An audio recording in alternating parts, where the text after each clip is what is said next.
Let me say very clearly right from the beginning that we're definitely not going to get into answering specific comments on how the negotiations have been concluded. Let me just remind you once again that, in fact, this is an EU negotiation where we have involved the member states. In fact, they have been part of the negotiation team and part of the supervision team.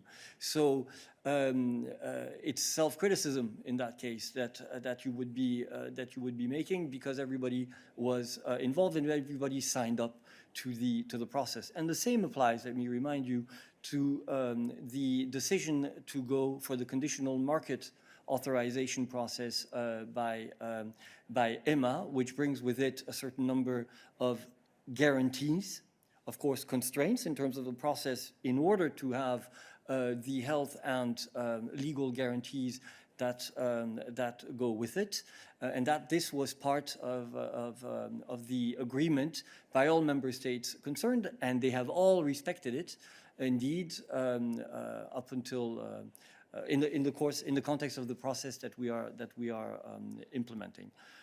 On the schedule of deliveries, I pass the floor to Stéphane, although I must say that I do not think we will be able to provide you with the specifics.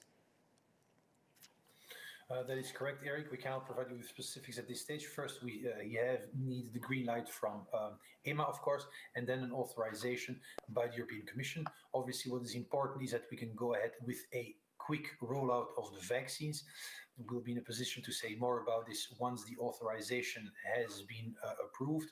We're talking here about 160 million doses, 80 million doses as the starting point, plus 80 million optional.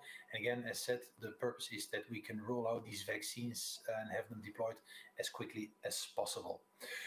With regard to the BioNTech Pfizer, as Eric has said, the negotiations take into account many elements that member states are very much aware of, as they are closely involved in these negotiations. These negotiations look at production capacity, the price of the vaccine, the technology is being used. These are all elements which have to be taken into account to come to an agreement. A reference was made to, I think, orders made by the United States. To my knowledge, the United States has ordered 200 million doses at this stage, whilst the European Union has secured 300 million doses at this stage. Thank you. And is in discussions for more doses. Right.